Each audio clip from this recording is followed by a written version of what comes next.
What up? We're back. We're are with indeed. another interview. This time, Brad. Yes. So you would have had Harry, but as Harry's like young and supposed to be full of life and energetic, he's probably asleep right now because that's what he does, and he's like 18 or something. Yeah. 17. Is he 17? He's a long It's an guy, excuse. isn't it? He should be like up all night, Full of partying energy or at that something. age. I can't even remember what it's like to be 17. So, yeah, it's odd that. Anyway, we're here with Brad Westgarth, who is currently you are a 5 Nations British Supercar category driver in the Evo 6 Just RS. about. That's the So, one. debut year, first year developing the car up. Had quite a journey, so we're going to have a talk just about bringing around motorsport, the journey through Rallycross, Motorsport UK Academy, maybe touch on a little bit of Racing Pride and other bits and pieces. So it should be good. So hit the subscribe button, do those YouTube thingies, because it helps, gets more people on. We do more. And Mr. Andrew is going to fire it away. Are you not? I With am the indeed. our It's gonna be lovely little interesting. intro. It's the 10 quickfire questions. Yeah, they're not really quick fire, are they? No, That's what- because I did them, and I don't really do quickfire. I do stories and shit. The so, questions themselves are quite quick fire, but the answers never are. no. Be as So- quick as I can. Yeah, it's just get settled, find out random information. So, Mr. Andrew, Right, so, first car. First car. On the road or just generally? Eva. Well, on the road it was a Skoda Fabia. Little 1.2 red one. Yeah. has rally coolness to it. Yeah, Ish. not in a 1.2. Trust me. What was? It was a 20. It was a 206 1.4 diesel. Oh, Very good. turbo or non-turbo? Didn't they do- Non-turbo. I'm going to say they did a non-turbo at that, didn't they? Which had all about the power of 1 horsepower. Yeah, yeah. I used it in a field and I kind of like drove around a bit, had some fun, That was really And- cool. stripped it out, and scrapped it straight away. Why Fair not? enough. And that was because we got the actual 206 that I used Ah, in racing. Nice. I did the stupid mistake of buying a diesel and thinking that would be a racing car because I didn't have much to go on. Why not? It might have been cheaper to initially run and then go, oh yeah, no, this doesn't move. I don't know, with You're diesel right, I think. prices nowadays. Yeah, Oh, that's true. don't say that. I'm getting a van, man, and it's Um, hurting to look at those prices. yeah. Just paid £105 and it wasn't even a full tank. Oh mate. Jesus. I want to cry. Moving on then. Favourite car? Oh, Jesus. Do you know what? I don't think I've really ever been asked that before. It's a tough one. So I to don't be have fair. like preset. Yeah, answer. when you, I think when you're a petrol head, it's a very tough one because like I know we did it a little bit, didn't we? Like me, Yeah. Andrew, and Harry, and it was like, well, I've got like 5 that are maybe in the top 15 that I can think. Like, it's like yeah. Well, quite- if the question was any car I could own, Yeah. I genuinely wouldn't choose anything other than an Evo 6 RS. I like Just- the commitment. Doesn't matter if you offer me a 250k car, I would still choose the Evo just because I absolutely adore them. Fair That's enough. fine. Mine's a 70s Japanese 240Z. There's Followed loads of by- other stuff I like. Yeah. I love the look of new McLarens. Oh, Um, yes. Good answer. old Mustangs as well. Yeah, man. Yeah. Very nice. Lovely. Yeah. So going back to Evo then, where would you take it?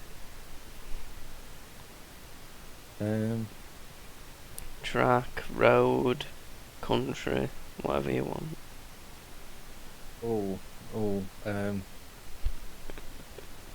I haven't actually been many places abroad, but I would love to go to Finland. Yeah, man. Heck yeah. Finland and Evo. Yeah, good answer. Yeah, one of those Good like answer. rally stages where it's just the forest and the Or yeah. just Frozen Lake. Oh, Yeah, that would be very entertaining. How much fun would that be? Yeah, yeah. That'd be epic. yeah. 3 favourite songs. Or current favourite songs. The new one from Florence and the Machine is quite good. Heard it, I'll take your word for it. Steady as She Goes by the Raconteurs. And Burn the House Down by AJR. Very good. Nice. I haven't listened to any AJR stuff. No idea what they are. For him, I randomly found them when I was like, I think I must be 13. Uh, It's just one of those things that you found them, you kind of like them, and as you grow up, you see all the new things come out, and you kind of just always stay with them. Yep. They're not particularly well known, I don't think. But Cool. they're 3 brothers from America. nice. Nice. Nice. Favourite film? Jesus. To be honest with you, I don't watch many films. Fair enough. I'm gonna change your question to Oh, a brother. TV show, Yeah, no, go it's for it. fine. and I will go Derry Girls.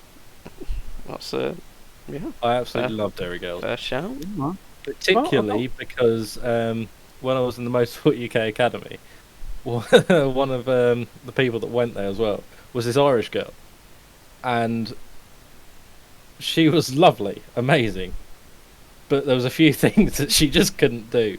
Like I taught her how to cook chicken, and from then on, all she's eaten pretty much every day when we went there was Nando's chicken. That was it. Nice. Love it. Brilliant. Yeah. And she's never off Snapchat. Always on Snapchat. You message her on Snapchat. 2 seconds later, you'll get a reply. My missus put Snapchat on my phone and don't even know how to log in. Never. I never use it. No, I It's the only don't. way I It's can like, contact her. Nice. Well, from Nando's, moving on. What's your go-to takeaway? Oh Jesus. German doner kebab. Nice. Very Yeah, nice. good call. Don't have that often anymore. No. Favourite place you've been?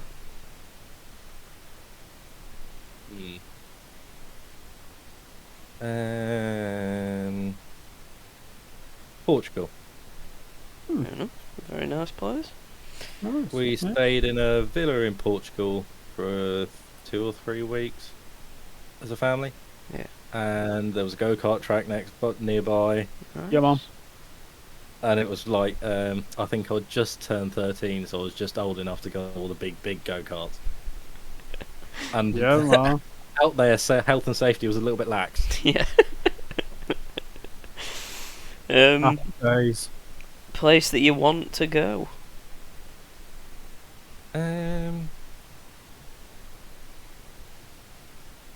South France. Drive there.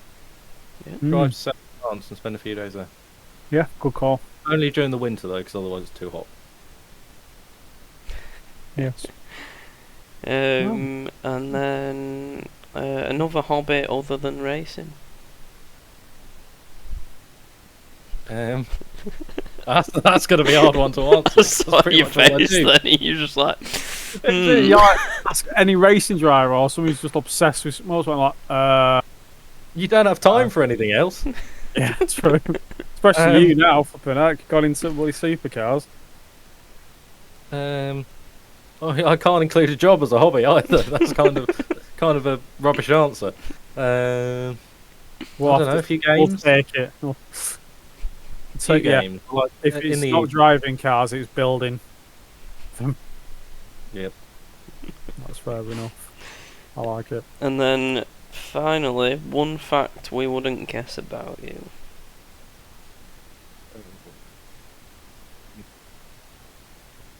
Well, that's a very hard question. Yes.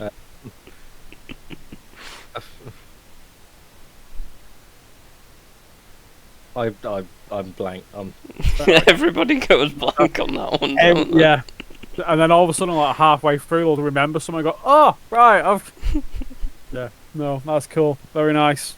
I like Cool. the Yeah. Evo and a Finland. That's a good combination. Very much like that. Right. So, moving on then. I suppose, about you. Like we say, you're a rallycross driver. You're currently debuting and building a car for the supercar class, which is the first round. So we'll touch on that in a little bit. But what was your sort of upbringing around motorsport? Was you heavily influenced sort of growing up, or was it just something that you naturally came into? I'll tell you what. When I was younger, my dad used to sort of take me to a lot of car shows, that sort of thing. Mm-hmm. Like, I remember going to a few car things. My dad was always in the industry. My grandfather was always in the industry. Cars has always been there, but it wasn't sort of a passion until I was a teenager, like 10, 11, 12, early teenager, and I'd started going go-karting.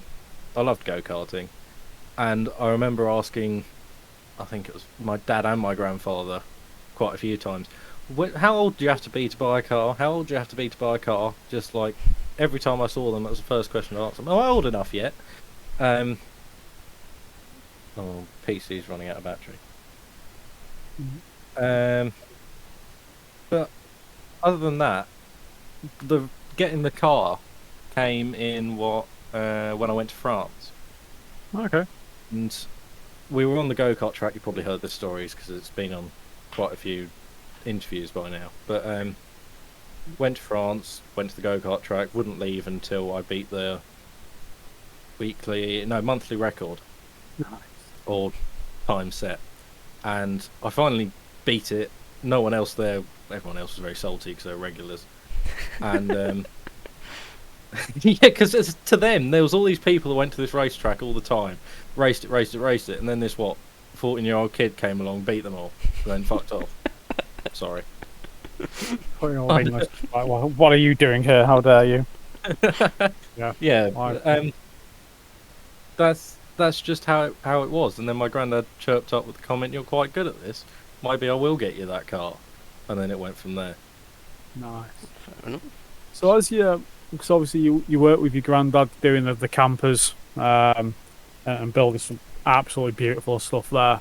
So has that always kind of been like a sort of a family business with your granddad? Has he done that for quite a long time? Did you have that being around sort of cars and building them as a kid? Well, my granddad's always imported cars and been in he owned Car Care, which was 2 or 3 garages around Kent, and then he went into Japanese performance cars, and he supplied a lot of cars for Torque GT. Oh, right, nice. Okay. And very nice. yeah, and then the market sort of died out. All the cars were getting bought, and they went massive prices. Yeah. And he then built some houses, and then recently he's decided, got a bit bored, wanted to do something, and he randomly got I think it was either he phoned or he got a call from his old friend from Cosmo who imports the car. And it was like, "Oh yeah, we're selling loads of these Alfards and Elgrans at the moment for campervan conversions." So it was like, "Oh, I want a bit of this." Yep. And see what he did, and over a year, from nothing to the end of that year, I think we'd gone through 50 cars. Wow. And then the following year, which is it?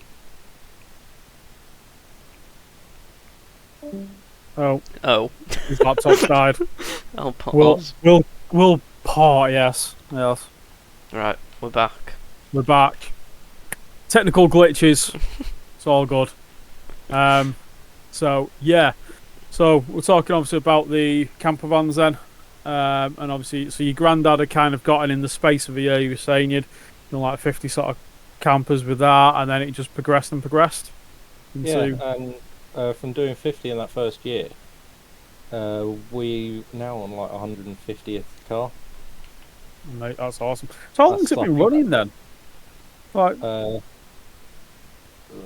don't know what the years are all weird with COVID, but I think it's 3. yeah, that's true. Actually, you're right, and it has just completely mangled everything up. Yeah. I think probably a perfect time as well, actually coming into COVID originally, because there was a lot of, that kind of boost, a little bit of people doing that. Yep, definitely at the start there was a massive boost to people wanting their own little bit of holiday wherever they went, and I think over COVID's gone, the demand hasn't stopped, but there's a lot more people around that have picked up. And as well, with all the energy increases and the war with Ukraine, everyone's holding on to their money a little bit more. Yeah. So, a camper van's a luxury item at the end of the day. It is, Not everyone. It's not essential. So it's slowed down a little bit, but we'll just keep going. Yeah, I mean, you can see from the, like some of the images you put up and stuff we've seen, like the quality of what you're producing is, well, I mean, they look amazing, They're so smart. Yeah, I think that's what we try to do, because at the end of the day, there's a lot of people out there doing it. Yeah. Not everyone is going to have that same quality. We have people who also do the leather upholstery for Toyota, the actual car manufacturer. Oh, nice. They do our upholstery for our front seats and beds. Nice. Very nice. I'm lagging badly, aren't I? That's alright. Great. Yeah, voice is fine, so... Yeah, voice is fine. That's the important thing. Great, yeah. No, that's very cool. Very cool. I must admit, because I love Allegrand's. Like, I just think they are such a cool... I mean, to be fair, I'm just Japanese biased in cars anyway. Hence why I have a German car and possibly a French car. So, that works out well. Yeah, makes sense, doesn't it? Yeah. Japanese cars are very expensive, unfortunately. They were fine, like 15 years ago when I had my R32. Yeah. They were like, it cost £1,500 for it. My grandfather sold R34 Skylines for like 12-13 grand. Yeah. Yeah, I sold my, what was it, Drift R32. I think I sold it for 2,800. Yeah, it's 2,800. And then now I saw one recently that needed a bit of work, probably similar kind of sort of spec as the one I had, and it was like 25 grand for a GTST rear-wheel drive. I'm just like, yeah, it's ridiculous in like the space of what, 12 years, 10 years maybe. There was an Evo 6 Tommy Mac that broke the record of auction in Japan. It didn't even sell. It hadn't met the reserve, but it stopped the bidding at 134,000, I believe, and that didn't even break the reserve that they wanted. Jesus.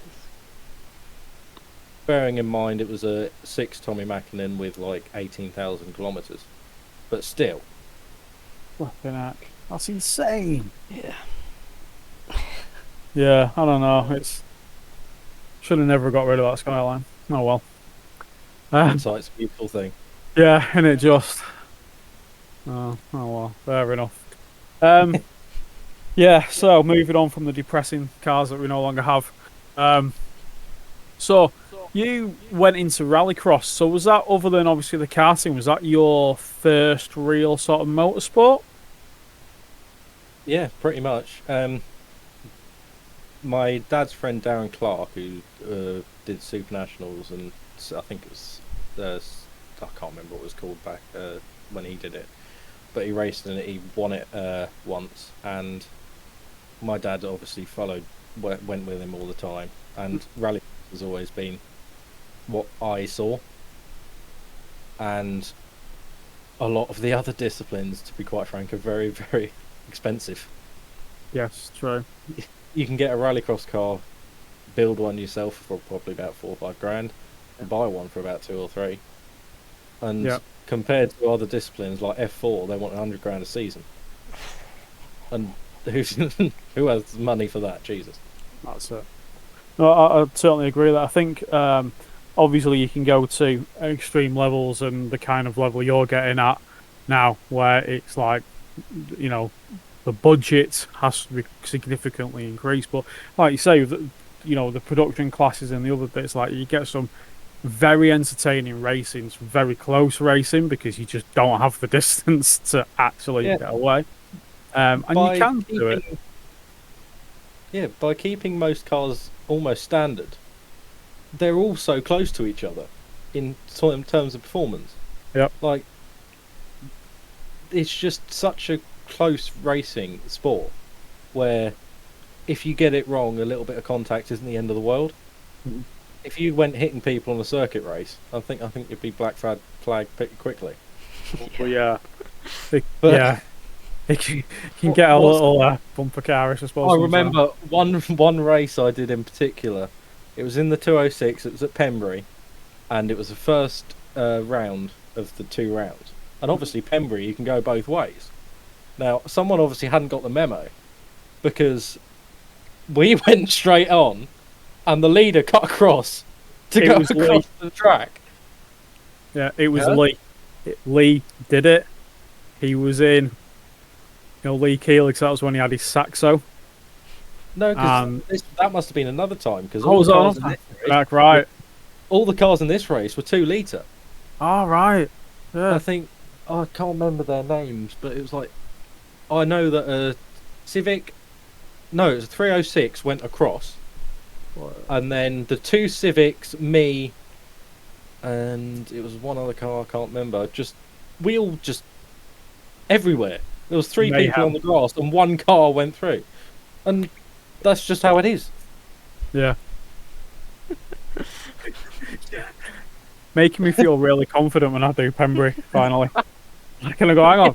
I'm standing there going, shit, do I go left or right? That's the fun of it, though. The amount of times I asked Jordine, which way are we going this day? Which way are we going this way? Just because I didn't want to go the wrong way.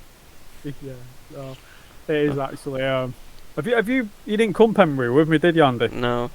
No, so it's like you start off on the straight, and then you literally either you sort of go straight up and then right, or you go left as you kind of come out. Right. And the start of Pembury is always hell. Yeah. Because you've got 6 cars that are on a straight, all going into like more than a 90-degree bend that's got like inches of space. Good stuff. Good stuff. Doesn't work. No.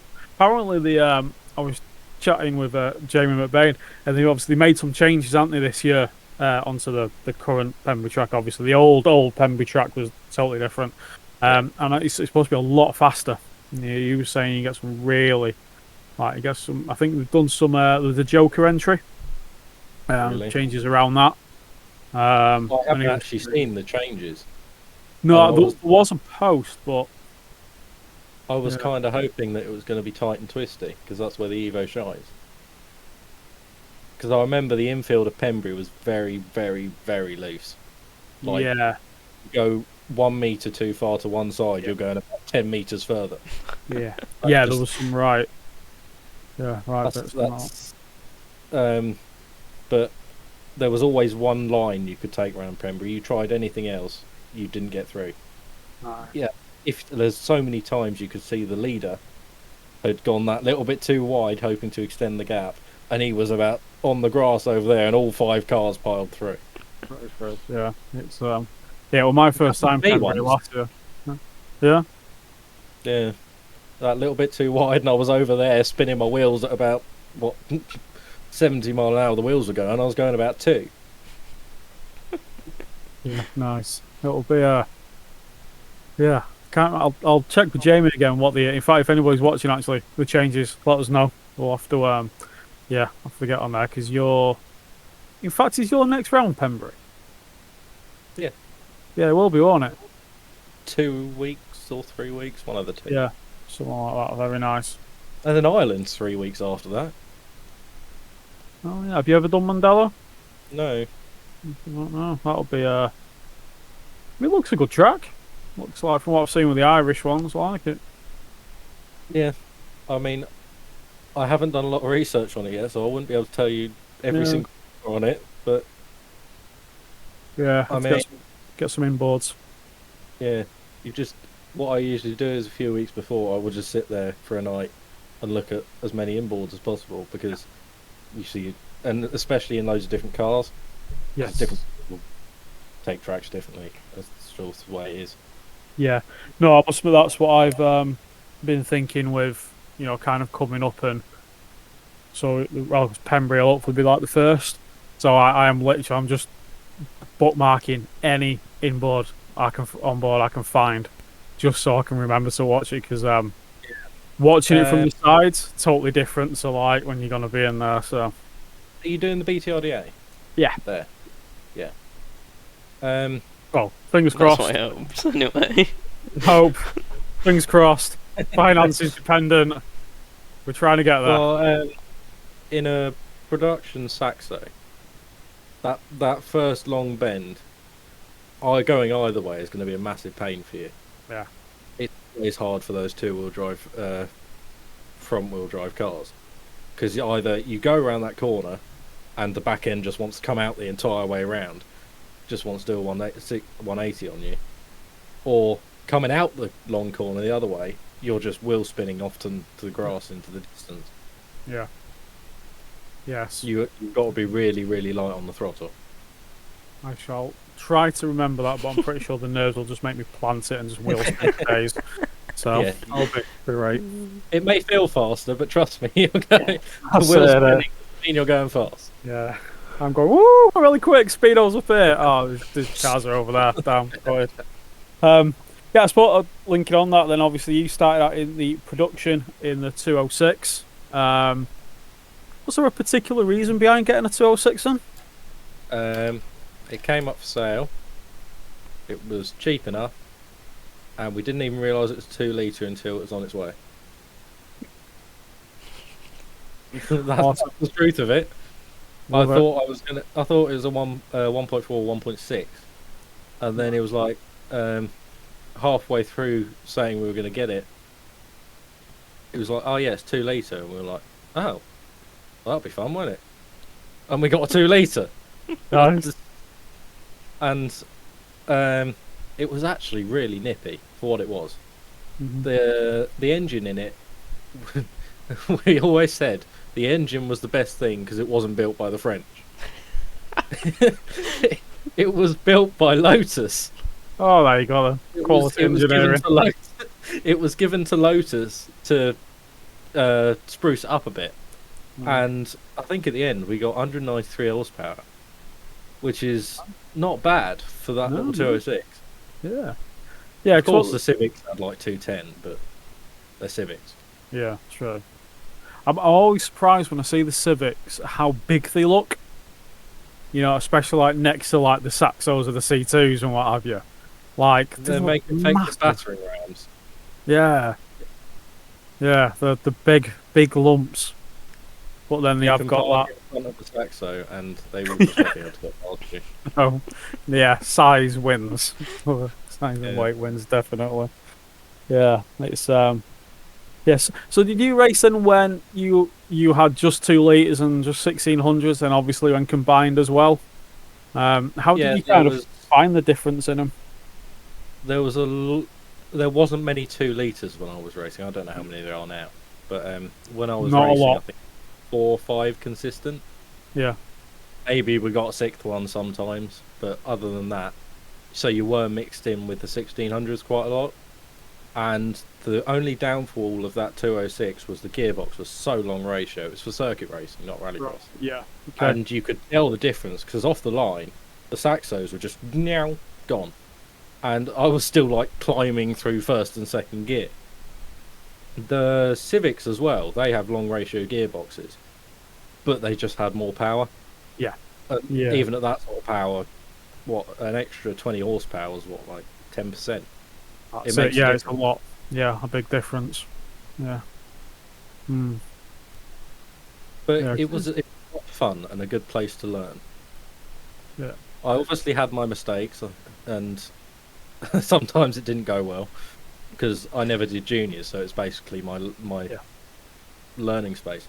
But learning in that environment of all these other people who are experienced, rather than racing against other juniors, I think's helped me a lot, because they have certain racecraft, and you can pick that up from older people. When you talk to older people that you're racing against, they have a lot more experience, and I know the big teams will have big names behind them to help their kids, but there's nothing like the sort of people that turn up with not a lot. They just go hell for leather, and if they break something, they do everything they can to fix it up. Yeah. With not a lot, and you can learn a lot from doing it that way. Yeah, definitely. I think that's an interesting point as well. And if you take quite a few people I've spoken to started later in life, hopefully like myself, and say Lee, for instance, again, he started when he was nearly 40, I think. So yeah, it's an interesting point. You've got that experience. I think in a clubman environment, and I when I talk to Harry when you're kind of with the rally, and it's a similar sort of thing, that the paddock is full of people who, and a lot of them are just there for the crack. And you hear a lot of good stories about that. It is very cool. I mean, I've never been to been in an F4 paddock, for example, but I definitely don't feel that if you're in an F4 paddock, you'd get the same help from everyone else. Yeah, as 100%. in a rallycross paddock, because in an F4 paddock, you're supposed to be able to do it on your own. That's the point of it. In a rallycross paddock, everyone helps each other because it's cheap, it's fun, and at the end of the day, it's racing at cheap. Yeah, that's it. Yeah, it's the finest of clubman racing. Not that we're biased or anything, obviously. Not at all. No, that's it. So so sort of moving from the 206, you obviously went production, then you went to the Evo.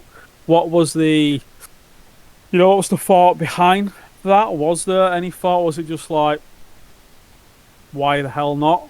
I've always loved Evos. There's always been something about them. And I think for about a year straight, I was just fixated on Evos. Yeah. And my grandfather was finally like, oh, come on, okay, maybe we'll have a look at some. And we had a look at a few in the UK, but there's a difference between Japanese and UK cars. Yeah. Japanese people look after their cars. Yes. When we finally got mine over, it just got off the ship. It started first time after being 6 months on a ship, I think. Jesus. Started first time, ran perfectly, and there was an SD card in it. Oh, nice. And we loaded up the SD card, and this was this guy that was pootling around town at about 4 miles an hour. He obviously never did anything fast in it, and it only had 90,000 kilometres on it, which for an RS and a 6. It was even more spectacular than that, because my grandfather asked Cosmo, who he knew from importing vehicles a while ago, have a look out for any 5s or 6s. We'll take anything that's cheap enough. And out of the blue, this 6 RS came up. It was a perfect thing. You didn't have to change any diffs. It was all mechanical, no active yaw control to take out. And apparently, people bid higher on it, but because Cosmo and my grandfather were such good friends, they held it back for him, and we got it for the price we asked, even though people bid more. So, wow. Getting that car was a miracle in its own. Yeah, kind of made for it. That's awesome. Yeah, I know. When I got my R32 GTSE Skyline, so it had been imported for the guy who had it before me. He'd driven it once, got scared by it because it had like 1.5 way lock of diff in it. It had ridiculous clutch. Like they just fettled with it in Japan. You never quite, I couldn't ever link up to the ECU properly. Like there were just things everywhere, but it was awesome, And then he I think he had an M3, and I think he did something stupid, ran a red light, smashed into a car, got banned. So he'd literally driven it once since it got over it, but everything was done on it. It was under sealed. It was like every little thing that needed to be done was spot on. Yeah, so they do. It's, I think, car culture in Japan, and I don't know what it's like now, but going back when I was, well, not the Japanese, like the car culture is so important to them. Definitely. I tell it's, you what, some of the stories I get from Eric and Mark who work with me about the cars they've imported over the years are just hilarious. And there's so many stories about you probably like Bimta. Have you heard of Bimta? Yeah. They allow you to drive cars from the docks to your place of residence without a number plate. That's part of the law in order to help car importers. And the amount of stories they have from police pulling them over and go at them saying, "I'm going to arrest you," and they can't actually do anything. Yeah. But there's one time in particular, they brought this Supra in with this huge, massive turbo. My granddad drove it back from the docks, and then they gave it to someone to take home to SVA at the next day. Mark was the one that was doing it, so my grandfather handed it over to Mark. All he said to Mark was, "You're going to like that one." And it went like... it was awesome, apparently. Awesome. And then another time, an R34 GTT came in. Yep. Single turbo 2.5. Yeah, Mark drove it. Turned out the solenoid pipe was off, so it was just all the boost the turbo could make. He loved it so much he bought it. Yeah, man. I like those GTTs, like the weird like step spoiler on it. Like I think they look really smart. Then He still has it. was it epic? There's one thing about Mark. He's never sold a car. He has about 5 cars at the moment. He has a Mitsubishi GTO, Toyota Celica, Yeah. Nissan GTR, all bought off my granddad. Nice. And he's never brought himself to sell any of them because he's that sort of person. Yeah. No, that's very cool. I like that. I was watching speaking of Japanese car culture, there's a YouTube channel called Juicebox for You, I think they're called. I think last year they did a trip around Japan. What was it last year? Might have been 2 years. It was at some point COVID, who knows. That was that they were just going all the tuning, shops, and even now seeing it now as like the modern style was like very different to what I knew 10 years ago, but there was still so much there. Man, like it's an awesome car scene. Yeah, Japanese people care about their cars. Yeah, it's very cool. I want one again. And the way the law works in Japan is if they're a form of an MOT. If you want that on a car that's any older than, it's either 3, 5 or 10, I can't remember the number. But if you want one on anyone that's older, it becomes exponentially more expensive the older it gets. So it invites people to buy new cars. Yes, I've heard about that. So if you have an old car, you really look after it. Yeah, because it's costing you a lot. Yeah, I'd heard about that a few years ago, and I was there thinking, but Japanese old cars are amazing. Like, why would you? Even like K cars and stuff like that, man. I love K cars. Like, so weird and cute. They're awesome. I love them. Yeah. So moving on, you went into the Evo then, and you went through production 4x4. In that, you then went with the retro 4-wheel drive. You did 2 seasons in the Evo. Was it 3 seasons? Again, this is during COVID, so Jesus Christ. Yeah, all mingles, didn't it? Because it was just 2 years of just a fudge, basically. Yeah, that's it. I think it was 2020 I did the production 4x4 and won it. Yes. Because it was the year before that we imported it and we didn't get it in time for Lydden. Because I wanted to race it at Lydden, but we never got it done in time because the roll cage took ages. But it was the next year. Was it the next? You're making me doubt myself now. because there was a year where I had the proper wrap by Jellyfish, and then there was the one before which I had the graphics by KAP. And I think it was the graphics with KAP that I actually won the... Yeah, which would have been 20. 20, yeah, that would have been 20. And then 2021 was when I did with the new wrap. Yeah. And did 2 rounds of the BTRDA and the rest with the retro. Yeah. And then it comes to this year. No, last year. No, because that would have been last. Yeah, so that was last season, yeah. It's 21. Isn't it? Yeah. So it's 22 now. 2020, you won production 4x4. And 2021, yeah, you did that. You went into the retro. And then, obviously, now, this year, you've basically stepped it up a gear, shall we say. Which, you know, I mean, I must admit, the wrap you have this year is just, it's so cool, man. Like, that I don't know how we're going to top it next year. Yeah, I think what Jellyfish did there is just, like, awesome. Love it. Like, it suits the car, but at the same time, it stands out so much. The way it fades between the 2 colours at the front and the back is almost unnoticeable. You go around the front of the car and look at it sort of at that angle from front to side, and you wouldn't even really notice that it was green at the back until you got round the side properly. Yeah, it's and the speed they turned that round it. I think they had it for 4 days.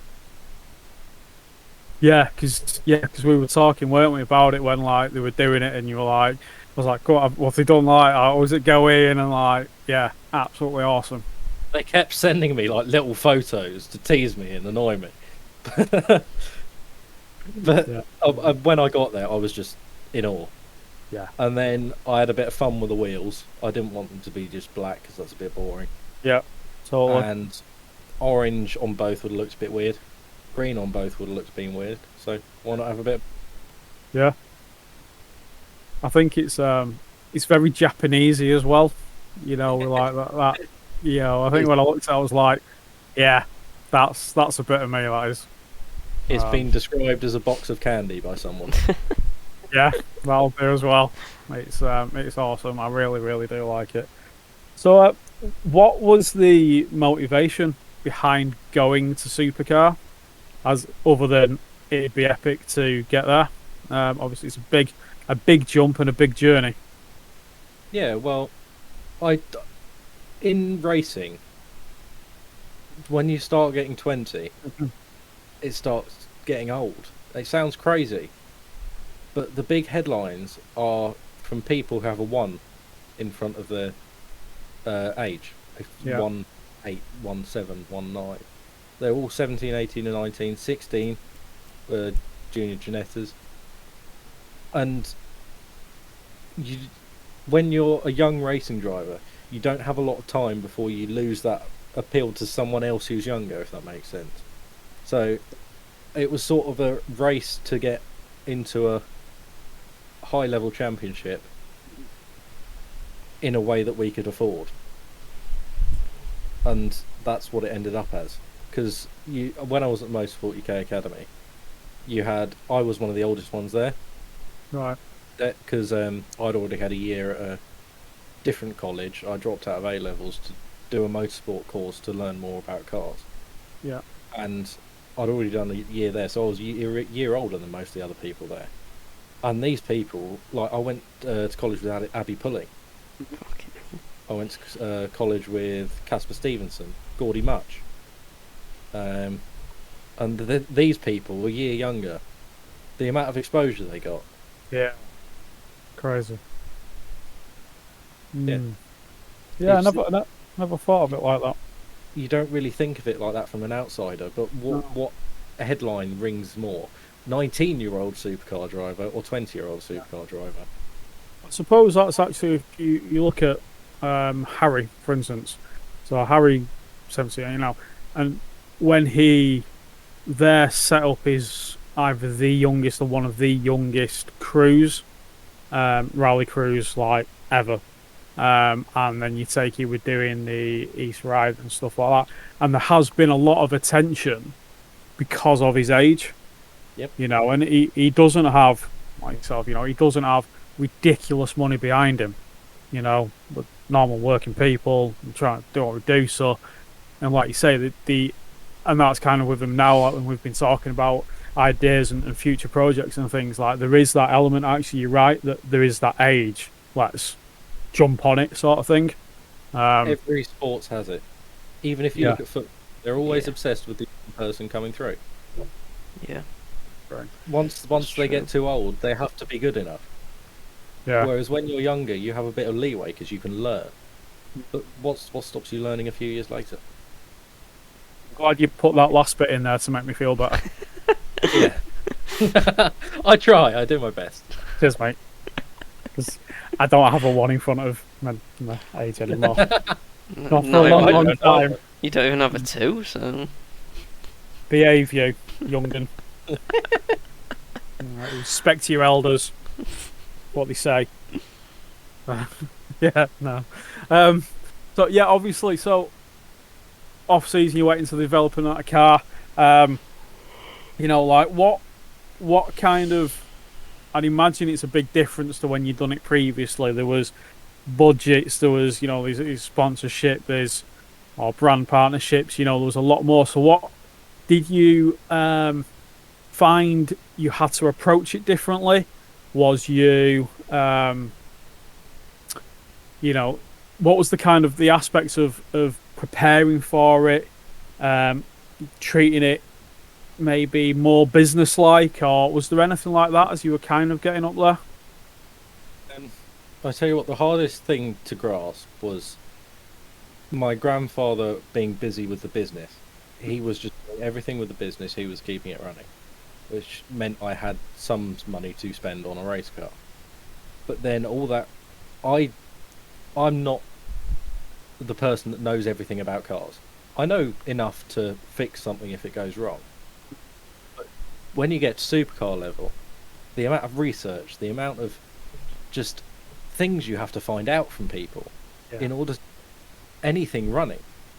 I'm amazed we've got a running car in 5 months, because everything was panic, everything was last minute, everything was just, oh quick, we got to run over to like Sittingbourne, pick up an engine now, and then oh no, something's gone wrong, we have to get this part instantly.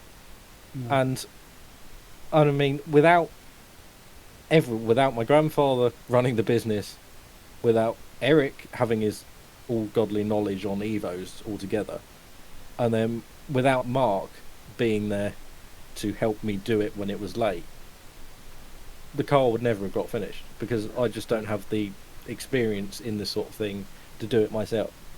And that was the hardest bit, I had to work out so many different things, like feel how they worked in my head, if that makes sense. I had to work out how a turbo wastegate and how an external one would make a difference to power, and not only working that out in terms of, oh, I need to buy that, but working it out in terms of making it make sense in your head.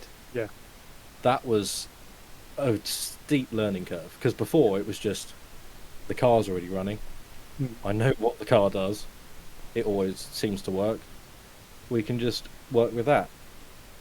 But at first it was relatively hard trying to find out even what size restrictor you needed in there, because it wasn't actually in the regs. I had to go to an engine builder. Oh, nice.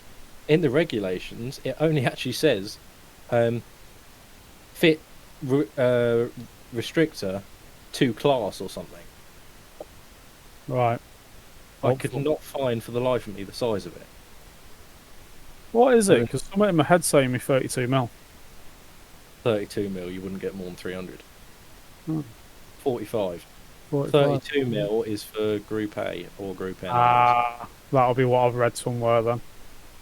Alright, yeah, cool. You get 45mm at Rallycross Supercar, which is, it's a lot less restrictive. It's a lot less restrictive, but it still can choke up that turbo if you're not careful.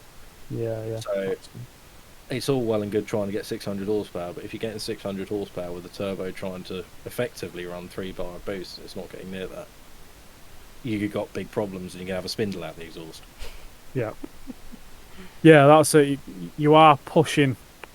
You know, if you think that the power that those cars make is ridiculous. It's absolutely insane. Yeah.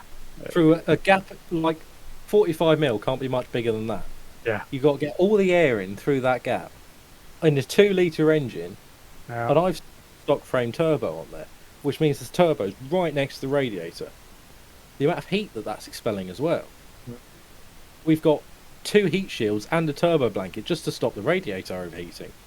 Wow. And I tell you what, if you get hit in the front end, you've got intercooler gone, you've got radiator gone, and you've got turbo gone, and that's a very expensive repair bill. Yes. Very. Yeah. You know, so like you say, that jump up to that level is huge, and the fact that you are, you know, you're building it, you guys, you know, and it's not as if you've got this massive team and budget behind it, which is probably why I like it so much. You know, it's that, you know, you're pushing it, you're gonna go for it. So yeah, so obviously this season, you know, I assume the goal is just get the seat time, get the car built, keep developing the car. Is that basically what we're looking at? Luckily, I don't know if you've ever seen it, but there's an SVA Imports Evo 6 RS. Yes. You've seen it? Yeah. World Time Attack Champion. Yep. Eric worked on that car. That is really handy to have him then. Yeah, what was in that car was a 2.2 Galant engine, and it made 1,000. I think they said 1,300 horsepower if they properly maxed it out. They shipped it out to Australia. First time out on it, turbo blew up, and they had to send it straight back. I've seen it in can't remember what website it was, but it was, you know, like by any chance? Yeah, something probably would have been like that. Yeah. 'Cause it's in Project Cars. Oh, is it? It's in Project Cars 2. If you go to the Mitsubishi section in Project Cars 2, the SVA Imports Evo 6 is there. Oh, I might go and have a look shortly when we finish. Why not? Yeah. Well, I can't even remember what your question was. Went off on a massive tangent. Yeah, so tangents are cool. Yeah, so I think if obviously you got this developing this year, and obviously, you know, we're set to develop and get the car up there. Obviously, it's not something you do straight away, you know. Yeah, and the task you're doing is huge, and it's been, I think, exciting to see that journey with, like you say, within that small space of time. And I think seeing it now as you're developing is going to be really cool. So hopefully as well on this channel we'll be trying to show a lot more of that as well. Sort of slightly doubling back a little bit, but obviously you went to the Motorsport UK Academy. Tell us a little bit about that, like that kind of environment, being surrounded on that very specific style. Like what was it like being there? From my experience, it was very daunting in a way, because the people you were surrounded with, they turned up in Mercedes A classes that they owned, they drove, and they were only like, I think, it couldn't have been a few months past 17. Brand new Fiesta STs. And I didn't even have a car yet because we couldn't afford it. Because the insurance nowadays is like 1,400 quid. Yeah, easy. Stupid, isn't it? But you get here, then there's this Irish girl, for example. Her dad rallies an Evo. She goes and does all the karting championships, and her brother, which is a lot of money, even though it's karting. You think karting could be cheap. Karting's really expensive, isn't it? Yep. You've got Casper Stevenson, who was racing in British F4, Abby Pulling, who was racing in British F4, and you've got all these people around you that have got so much potential and so much money to help with that through either sponsors or through family. But I was sitting there trying to build my own car with not enough money to get my own car. Yeah. If that makes sense. Yeah. And it was an amazing experience, because the sort of people you got to know, and even what they taught was specific to racing. You're not going to get that course anywhere else. But with all those other people around you, in a way, for me, it kind of pushed me on a bit more, because I know I had to do more in order to get to a similar level. Yeah, it gave you that hunger almost to sort of like, you wanted to prove yourself, I guess. That you... Yeah. Nice. I think that's, good little insight. And obviously you had some good, I would imagine you had some good opportunities there. You had the Silverstone simulators, would you have not, there? So them things, I imagine, insane. I tell you what, the difference in driving techniques between a rallycross driver and a circuit driver are quite hilarious. Yeah. Oh, we were on the F4 sim. No, it was they actually had half a car. It was half a touring car that they cut in half. So you basically got in like a normal car. Yeah. And we were driving GT5 Genettas. And everyone else was being really smooth, really slow, really careful with their inputs.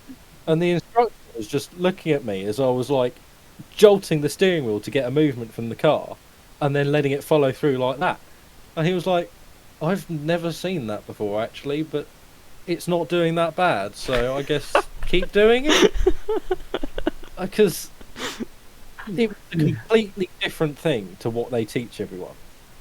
Everyone is very slow. You get on the brakes like hard and bleed off.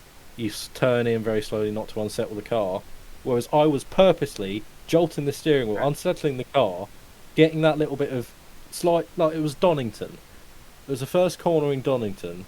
Yeah. In particularly, I jolted the car so the front end got like a little bit more grip, and the back end kind of slid a little bit.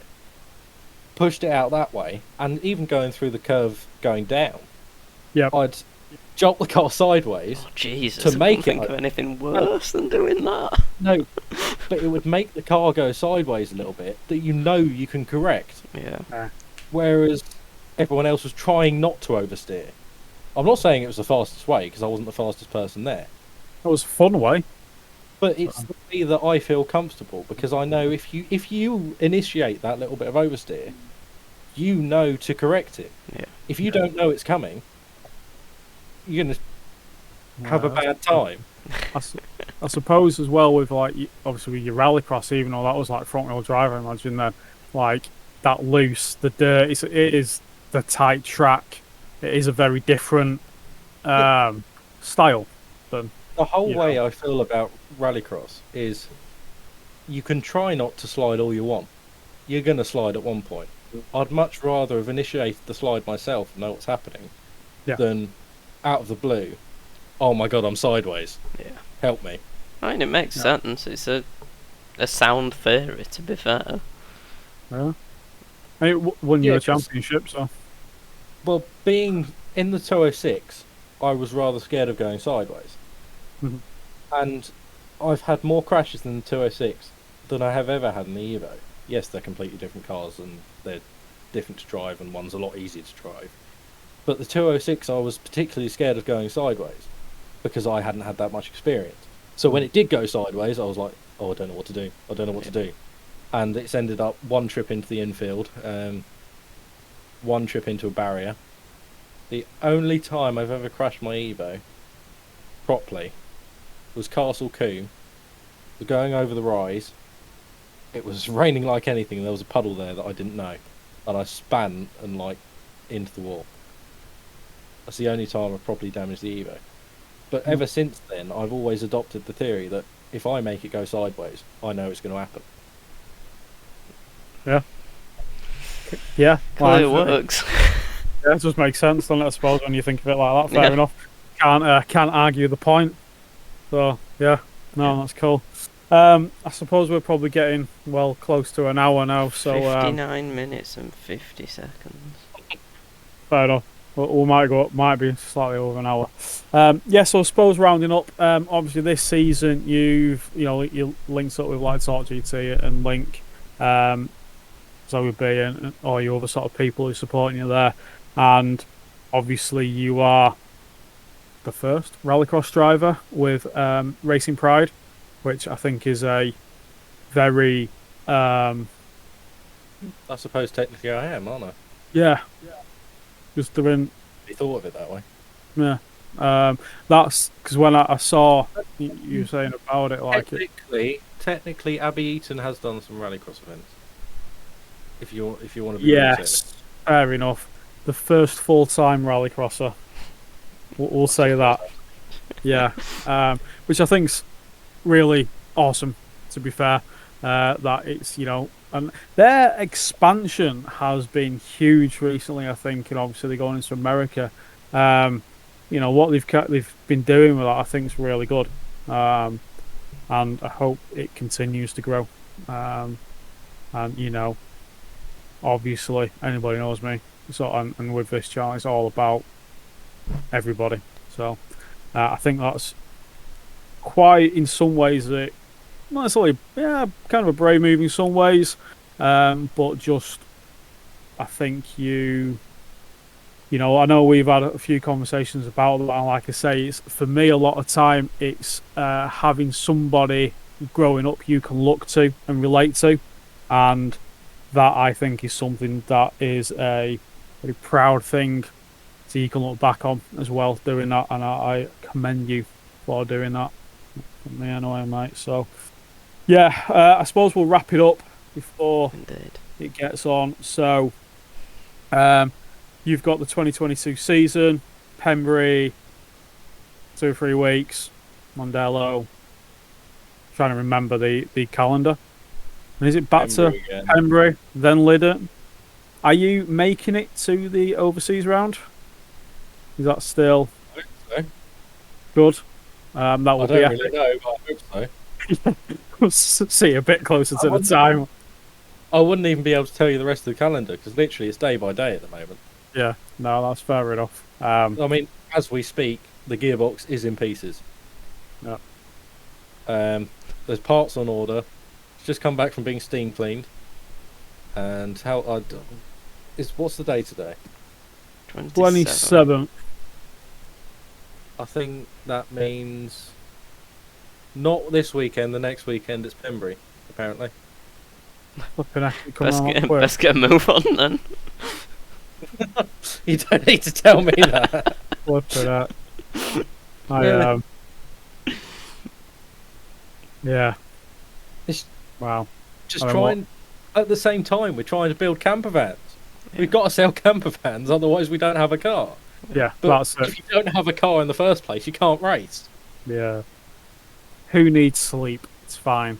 You're young. You're all right. I've debated just taking 4th gear out and then only using 3rd and 5th. Of course, yeah. Obviously, you had issues at your 4th gear. Yeah. And somewhat else. Turns out that was 3rd and 4th gear synchro sleeve and 4th gear synchro ring. Oh, okay. And all the bearings needed doing. Ah. So basically, it just, when it wanted to, it went in. That was it. It was a bit temperamental. Not the best. Yeah, not the best. It sounded great because every time it didn't go in, it just hit the red line and popped and banged constantly. But it was great for spectators, but it wasn't so great for going forwards. Yes, which is kind of what you want a little bit when you're actually racing it. Yeah. That's fair enough.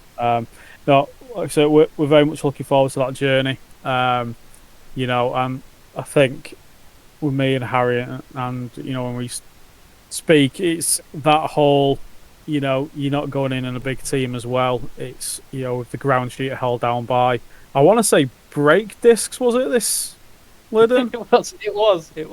I think what I saw was like legend. Yeah, we turned up at Lydden. All we had was the L200, a trailer, the Evo, and whatever was in the back of the L200. So I bought a ground sheet earlier that day, and I got 4 brake discs from the RS brakes, before we went over to the big Brembos, and those are on all four corners, and all the tyres were holding little other bits down just in case. Perfect. No, it's what it's about. I think that is what Rallycross is about. I love it. Yeah, hopefully we're going to obviously be doing a bit, helping out with the media stuff, and get a few vlogs and stuff up on the channel as well, if people follow along. So here's to your new debut season and moving forward, mate. So yeah, going to be watching it and exciting. We'll link below your socials for anybody who's watching this that isn't following our socials, because I share that much of your stuff anyway, people will know. So yeah, thanks for coming on. Been great. Thank you very much. Thanks very much for having me. And Harry's missed out, you fool of a man. I'll make sure to fully I don't know, rip him apart about something. But yeah, that'll do. So thanks very much, mate. Like I say, everything below. And yeah, goodbye to everybody. If you enjoyed it, hit the subscribe button, stay notified. We'll, like I say, we're trying every 2 weeks for the interviews. We've got some like junior rally drivers, co-drivers possibly lined up next. So yeah, enjoy, stay safe, and go drive. Trying to think of something momentous to end on. Go drive. Go drive. Wow, Cool. thanks. You like driving. Right. See you Any later, better guys. ideas? See you later. That'll do then.